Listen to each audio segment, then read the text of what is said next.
Hey guys, we're back in the shop and we're continuing on the sine base for my little grinding vise.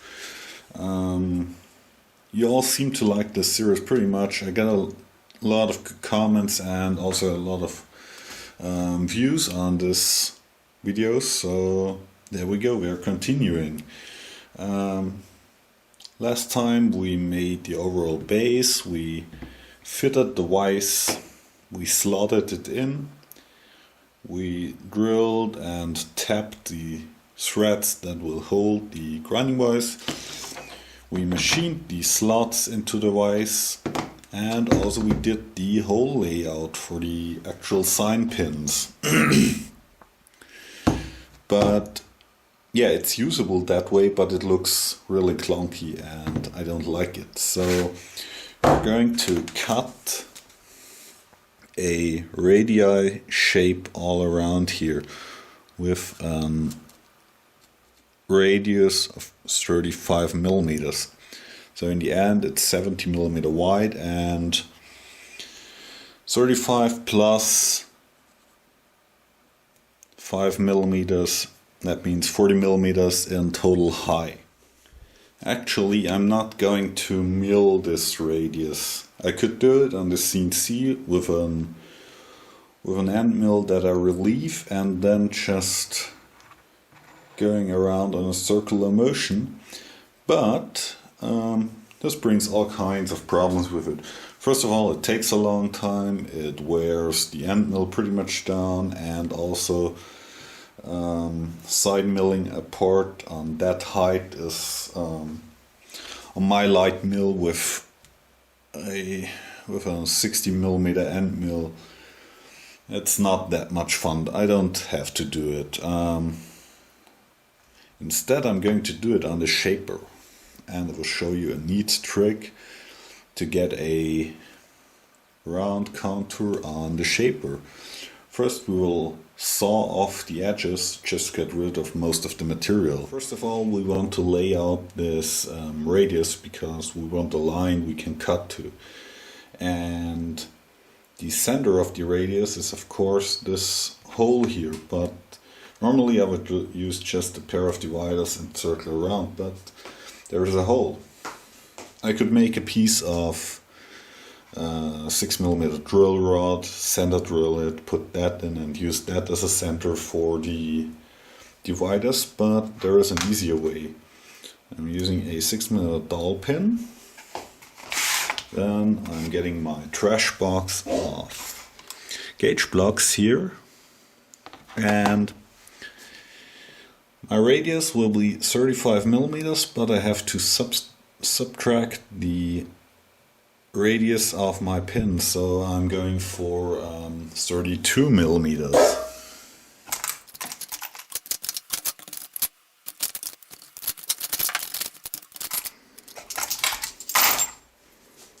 There we go. And as they still rang together. I'm using the beat up gauge blocks because I'm going to run a scribe against it, and I don't want to run a carbide scribe against my good gauge pens. And now the trick is just to rest the gauge blocks against your pin and strike a line. Turn it, strike a line. All the way around. Then you can see the radii formed by a lot of short linear segments all around.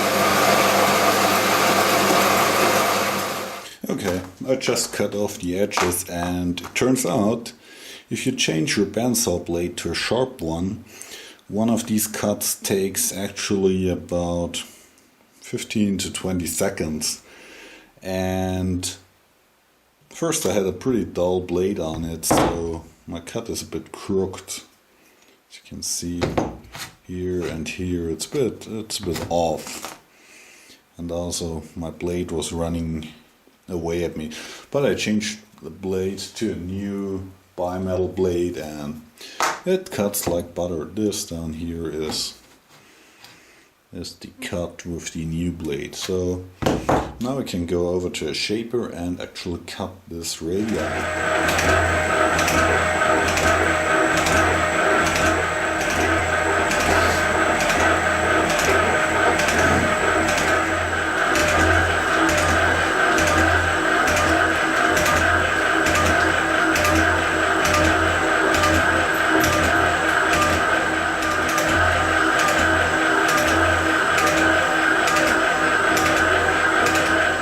Okay, right now we are cutting the radii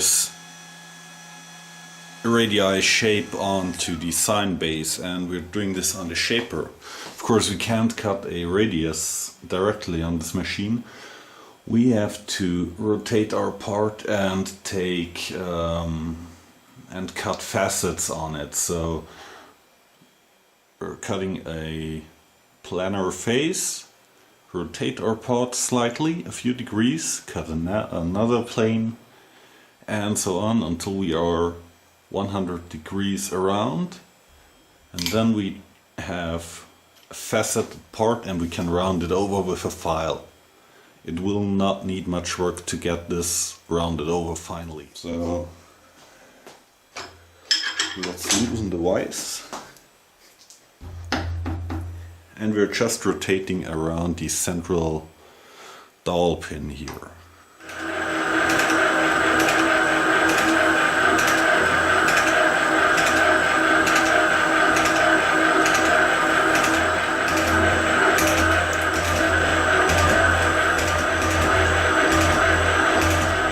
And basically we're cutting only a whole lot of tangential planes on this curve. So let's rotate this piece a bit more and take another cut.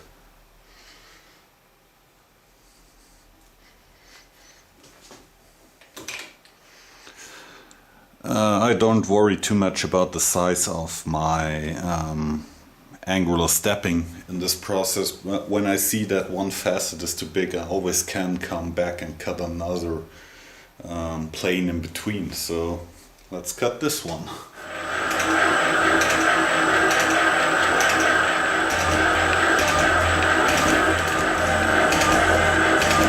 Okay, we cut the circular shape all around, almost 180 degrees. And now for the last iteration we will set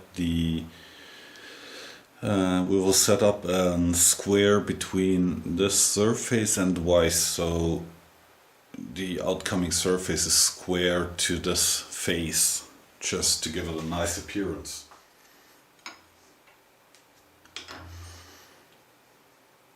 And I'm just using my machinist square against the bottom of the vise and pushing my part against it.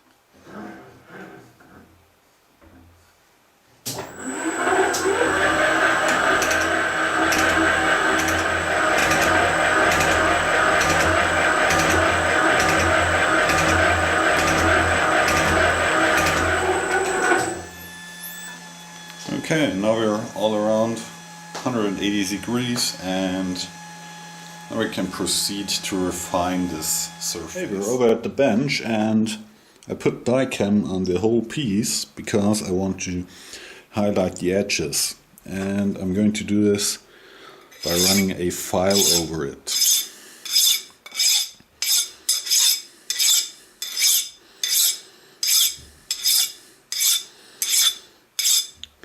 And as you see, this highlights the edges.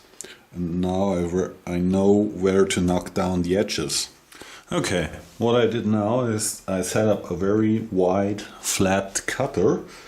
And now I'm going to break down the edges of my part, just to give it more roundness. As you can see, I set the piece up in the vise, so one of my highlighted edges sits up in the vertical, and now I'm going to break this edge with this flat-faced cutter.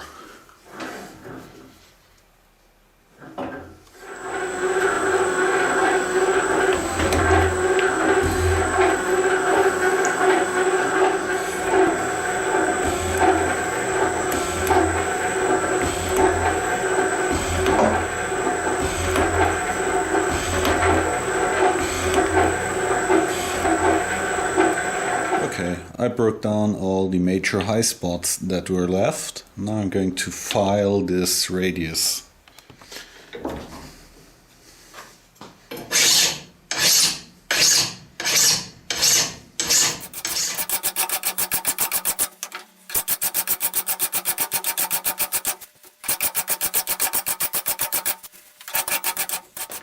Okay, and as you see, we make pretty fast progress with the filing. Because we broke down most of the material on the shaper, it's easy to get that final shape. And this is mostly, I wanted to show you a pretty old school way of machining a radii without a rotary head or doing contour cut on the CNC. So maybe that was interesting for some of you.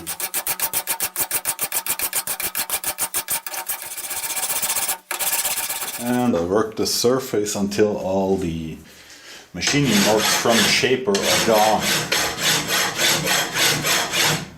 Okay, we're over at my engraving machine and I set it up for deburring. In fact, I saw this setup posted in a forum, in a German forum, showed by a person named Larry. He goes by the handle eXactModellbau, and he showed the setup on his milling machine. In fact, he just had a piece of wood with a pin in it centered under his milling spindle, and he had set up a deburring bit. I think in his case it even was only a 3-flute counter bore, 90-degree counter bore. And so I was thinking I could do this on the engraving machine too, and it would even work better because this machine is capable of pretty high RPMs, up to 20,000 RPM. And that's what I did. I put a piece of phenolic with a 3mm pin onto the table. I set up a 90-degree 4-flute deburring bit, and I locked the pantograph so the spindle is fixed in position. And now I can run workpieces. Of course, you have to make sure there are no chips where they're going. And now you can run your workpiece along this pin, and by setting the table height, you can adjust your width of the chamfer. And I already did this side here, and it came out very nice. It's almost like running a chamfering bit in a woodworking router with the guidance bearing, or a pin router for woodworking. Only that this is for metalworking, and I have to give him great respect. That setup works very well and it's pretty cool. So I will also link to his website down in the description. It's all German, of course. He's a German guy and webpage is German, but you might also see some pictures that are pretty interesting, and just have a look around. Let's go for this side and deburr it. Of course, you have to make sure you're always going against the cutter rotation. So the cutter rotates clockwise, and you're going with the workpiece counterclockwise, or otherwise the workpiece will be grabbed and yanked around, and that's nothing you want with your fingers in the close area to the spinning milling cutter. So be careful when using this setup. You should be pretty sure about what you're doing when you set up something like this with a hand-guided workpiece. So don't blame me if you deburr your finger. Okay, I chickened out. I'm using a Bessay clamp to give me a bit more of a handle to the workpiece, so my fingers are a bit farther away from the spinning bit.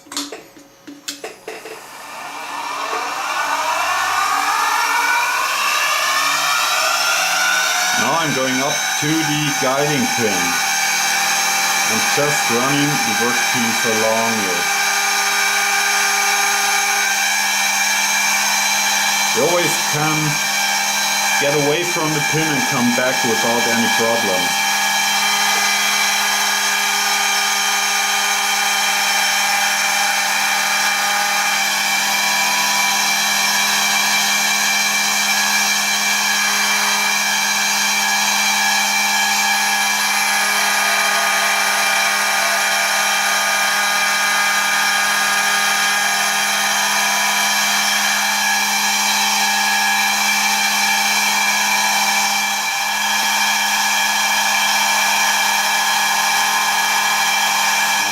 Works pretty good.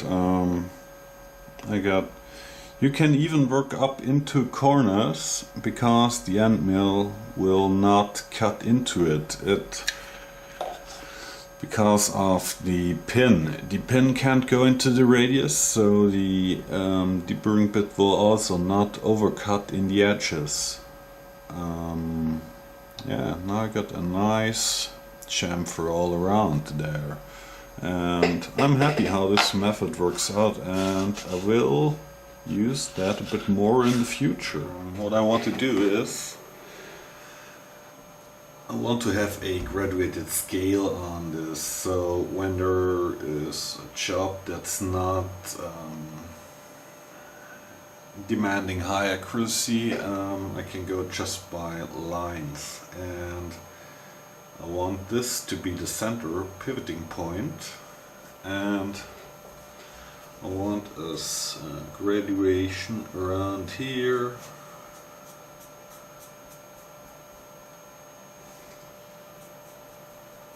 Just all around from 0 to 0 to 90.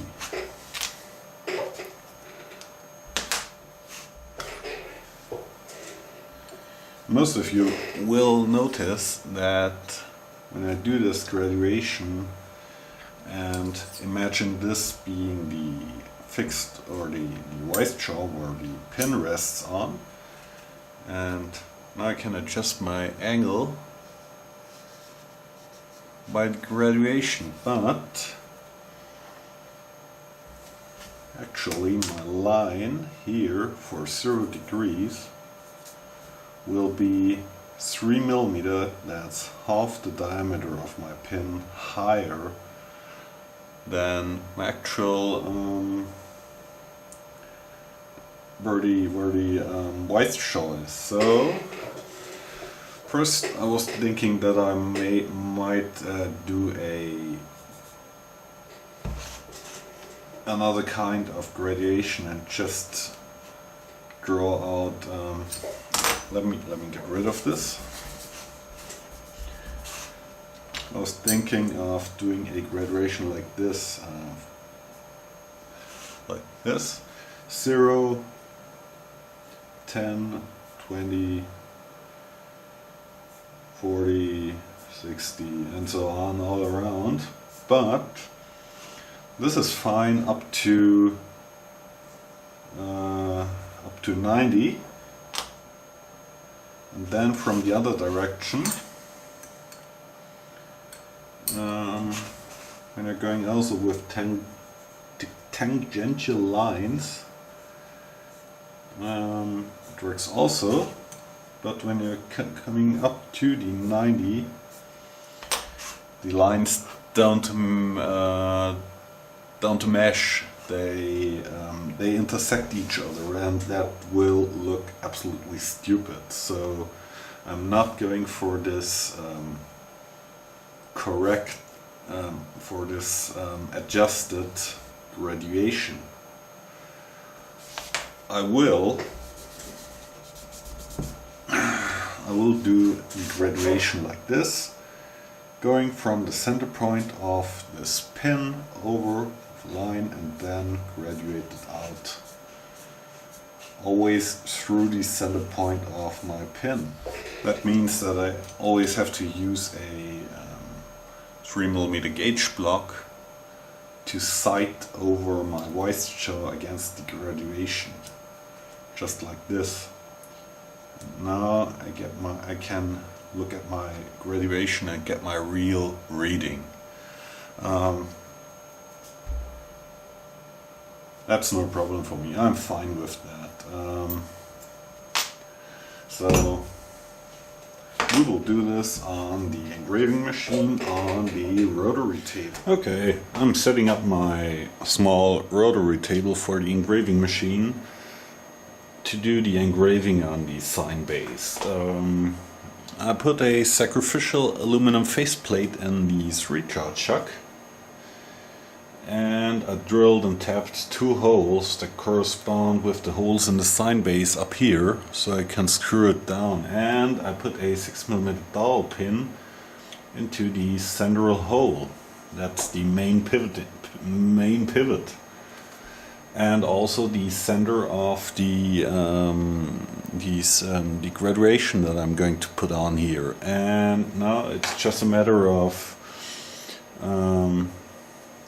tapping that thing around on the faceplate until it's running true. And I set up my dial test indicator against the pin in this bore, and I can check for the run out like this. If I disengage the worm, I can freely spin the chuck and check up here for run out. And right now I'm down to 0.04 of a millimeter. Okay, I moved the camera over and I can see the dial. And if I spin the chuck, we get about a maximum of 0.01 of a millimeter on the run out. So that's perfectly fine. That's a number I can live with. Now I'm going to tighten down these 2 4mm screws and check again. The checking again is important because things can move when you tighten clamp screws. So let's check it again.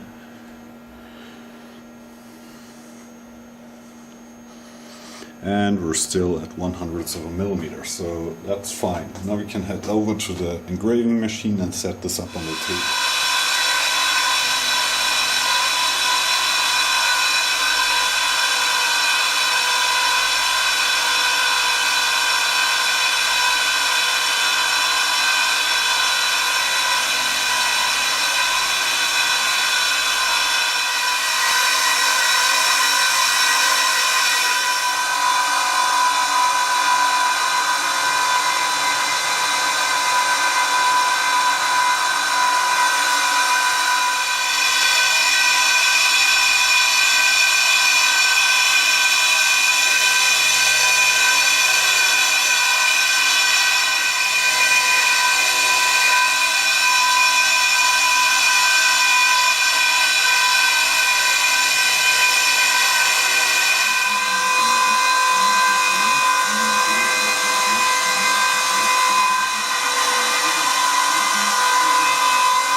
Okay, we have cut the graduation all around once in 1-degree steps.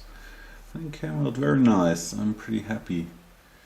Yeah, and now all lines are the same length right now.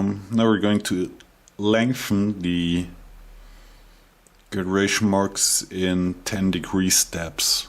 And to do that, I'm using the same template I used for the short lines, but move my table by 2 millimeters, so I'm getting out farther. Okay, we're right in the progress of cutting the longer 10-degree lines. We're indexing every 10 degrees and cut our line.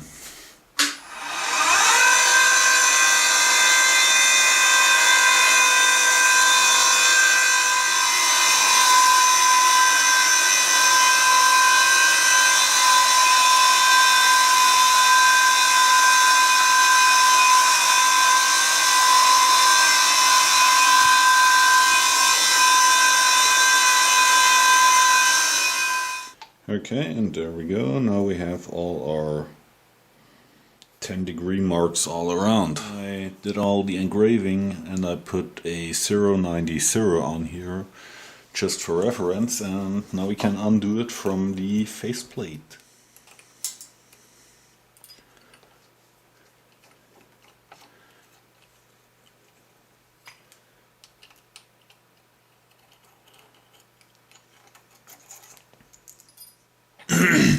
A sacrificial faceplate goes back in the box for the next use. I can drill and tap as many holes into this as I want, and to accommodate every chop that comes up and fits it size-wise. So something like this is a pretty useful tool.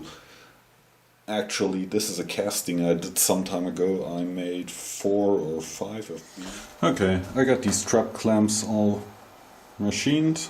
I machined the step in them, and I drilled and counterbored the holes to screw them on. And as the space is a bit crowded, I did an open-ended counterbore. I just machined a notch in the corner to rest the head of the screw. I cleaned everything. The vise goes in like this. The strap goes on here. The screw go in like this.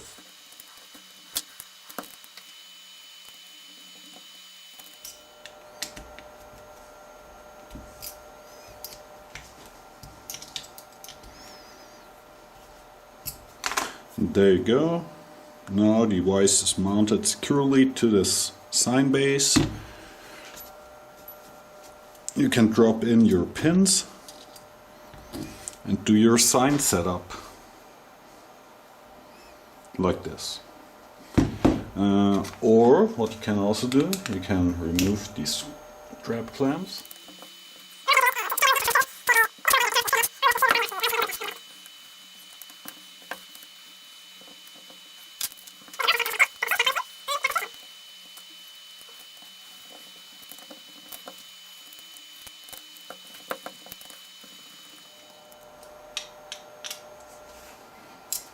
Okay, and that's the setup with the vise square to the base or across it. And yeah, we'll see how this works out and if it gets used in the shop, but I'm pretty sure that this is a pretty useful piece of equipment. Also, I have my gradation here that I can use for rough setups, and my different pin positions. Set up square 90 degrees or at any given angle by using gauge blocks. So, and also we will have to make a wooden box for it. Okay, we're over at the milling machine now, and I wanted to show you how to set up this thing in the vise. First of all, you calculate your gauge block stack and you drop your pins in the positions you need. Drop that whole assembly in the vise, put your gauge block under it and clamp it in the vise down here. And you're ready to go. Then you have a pretty accurate setup with that small vise on the set angle to your machine. You can also pull out that pin, set it here, set the pin over here, and drop it in like this, and set the gauge block down here. And now you can set it for very steep angles.